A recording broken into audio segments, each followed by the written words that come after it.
Olá, alunos do curso de Teologia, da Faculdade SCOM. Estamos na unidade 3 da História, Introdução à História da Teologia. E nesta unidade 3 nós falaremos sobre o monasticismo, sobre o escolasticismo e também sobre o tomismo, né? O monasticismo, que foi uma prática religiosa e foi presente em diversas tradições, como o cristianismo, o budismo, o islamismo. E ele consiste na renúncia à vida mundana e também na dedicação a uma vida de oração, contemplação e serviço a Deus, ou o serviço à comunidade religiosa. Então, existe as origens e a história, né, do monasticismo, que surgiu ali no século III depois de Cristo, no Egito, com os primeiros eremitas que se retiraram para o deserto para buscar uma vida de maior proximidade com Deus. Com o tempo, o monasticismo se espalha por todo o mundo, né, dando origem a diversas ordens religiosas, como os beneditinos, os franciscanos e também os dominicanos. Então, existem alguns tipos que nós vamos estar abordando nesta unidade 3 de monasticismo, né? Existem dois tipos principais de monasticismo. É o eremítico, que é praticado por monges que vivem em isolamento, que se dedicam à oração e também à contemplação, e o cenobítico, né? Que é praticado por monges que vivem em comunidades, que segue uma regra, que segue um líder em comum. É importante analisar as características, né, do monasticismo, né? Primeiro deles são os votos. Os monges fazem votos de pobreza, de castidade, de obediência, renunciando, né, literalmente aos bens materiais. Eles renunciam ao casamento e, por fim, a sua própria vontade, né? A oração é uma parte fundamental da vida monástica. Eles se dedicam um tempo à oração pessoal e também à comunitária. O trabalho manual é valorizado como forma de sustento e também de participação na vida e na comunidade. Então, o estudo da Bíblia e os outros textos religiosos é importante dentro desse contexto espiritual, né, para o crescimento espiritual dos monges. A vida em comunidade ela é essencial para o monasticismo, com os monges compartilhando suas experiências, né, apoiando uns aos outros. E o monasticismo ele teve um papel importante na preservação da cultura e também na preservação do conhecimento, principalmente durante a Idade Média, né, com os mosteiros, que eram centros de estudo e também de produção de livros. Além disso, os monges eles contribuíram para a evangelização e para o desenvolvimento da sociedade. Como que é o monasticismo hoje? O monasticismo hoje ele continua a ser uma forma de vida religiosa para muitas pessoas. E essas pessoas hoje, elas buscam uma maior proximidade com Deus e um estilo de vida mais simples e também mais contemplativo. Então, o monasticismo tem esse papel importante, né, historicamente falando, e é bom ter o conhecimento sobre isso.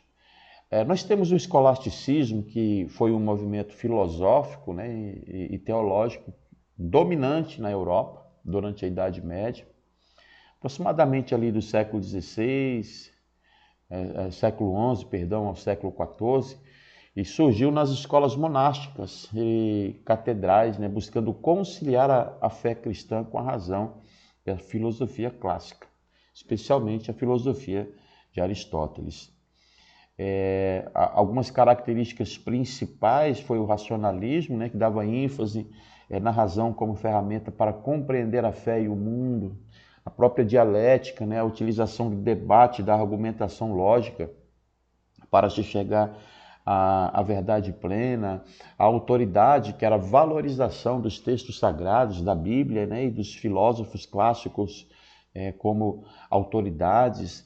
Então, houve uma organização do conhecimento em sistemas lógicos e coerentes, aquilo que nós chamamos de sistematização, e houveram representantes principais, que foi Santo Agostinho, teólogo e filósofo, que influenciou muito o escolasticismo com a sua síntese de fé e razão.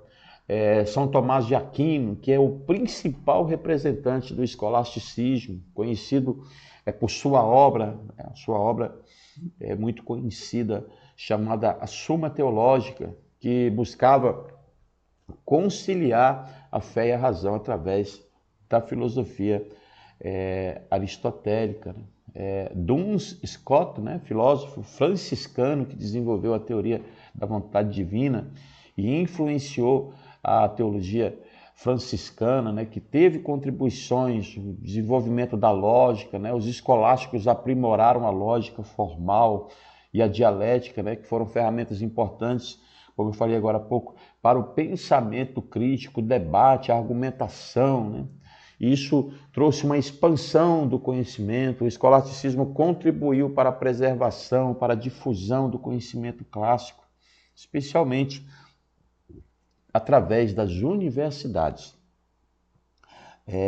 Essa dialética, né, esse diálogo entre fé e razão, os escolásticos, eles buscaram conciliar esta fé, essa razão, mostrando que não são necessariamente conflitantes, né?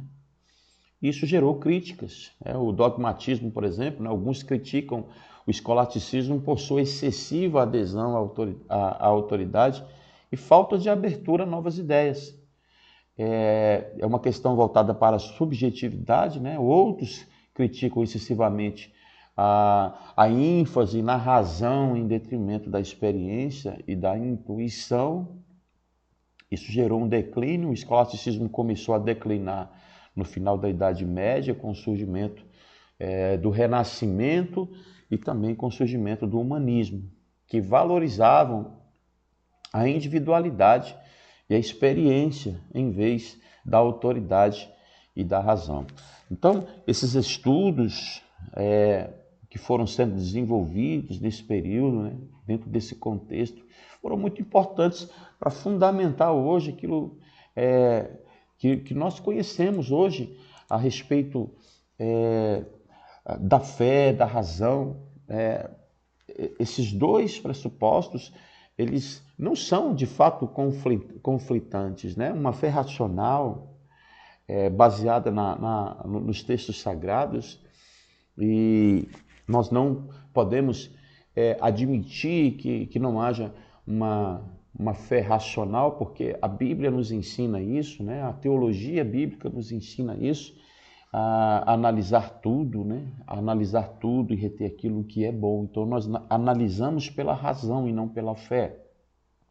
E entre outros pressupostos que nos levam a compreender o quão importante é a gente ter maturidade espiritual, ter maturidade teológica, conhecimento teológico, estudar as Escrituras para não desprezar nem a fé e nem a razão. Então o escolasticismo, apesar dessas críticas, ele deixa um legado muito importante para a filosofia e também para a teologia, né? Sua ênfase na razão, na lógica, no debate, influenciou o desenvolvimento do pensamento ocidental e contribuiu, né, para a formação das universidades e também da ciência moderna. E em terceiro, o tomismo.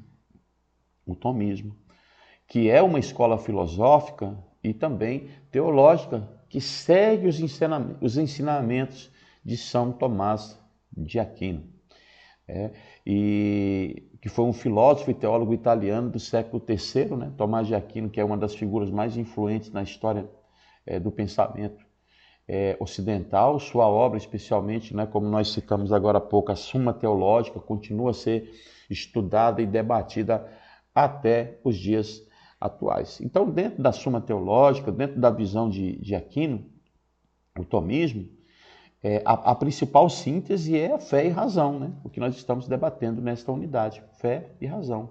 Então o tomismo ele busca harmonizar a fé cristã com a razão filosófica. Tomás de Aquino acreditava que a razão e a fé são dois caminhos que levam à mesma verdade e que a filosofia pode ajudar a compreender melhor a revelação divina.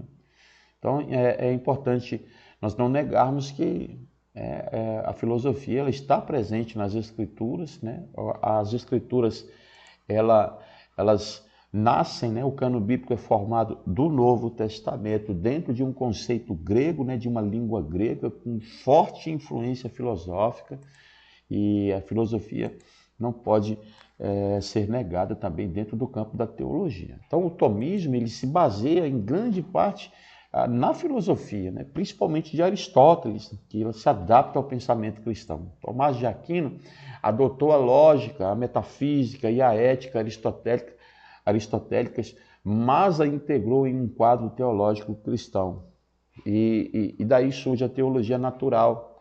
O tomismo defende a existência de uma teologia natural, ou seja, uma série de verdades sobre Deus que podem ser conhecidas através da razão, independentemente da revelação, que seria a metafísica, né? A metafísica que chamamos a metafísica do ser. A metafísica tomista, ela se centra na distinção entre essência e existência, ou seja, Deus é o ser subsistente, enquanto que as criaturas são seres contingentes que recebem a existência de Deus. A ética tomista, ela se baseia na lei natural, que é a participação da lei eterna de Deus na criatura racional. Então, a lei natural é conhecida através da razão e prescreve os princípios morais fundamentais. Então, o tomismo influencia. O tomismo teve grande influência na filosofia e na teologia ocidental, né? Foi a filosofia oficial da Igreja Católica durante séculos e continua sendo uma corrente de pensamento, né, importante na atualidade, né? O tomismo influenciou áreas tão diversas como a ética, a política, a filosofia do direito e a filosofia da ciência, né? E é muito importante nós, teólogos, estudantes de teologia, nós nos aprofundarmos nessas características históricas, né, que desenvolve o campo da teologia ao longo da história, entendendo todos esses pensadores, todos esses pensamentos, essas vertentes teológicas, que certamente ajudam a fundamentar uma teologia saudável. Nós temos os nossos pressupostos teológicos, espirituais, apologéticos, não abrimos mão, né, daquilo que é verdadeiro, daquilo que é sério, daquilo que é justo e daquilo que não pode jamais ser mudado, que é a teologia bíblica. Então, bons estudos para você, continue aí estudando, né, sobre esses pensadores, sobre essas realidades teológicas que vêm moldando a teologia ao longo dos anos. Então, bons estudos e até a próxima.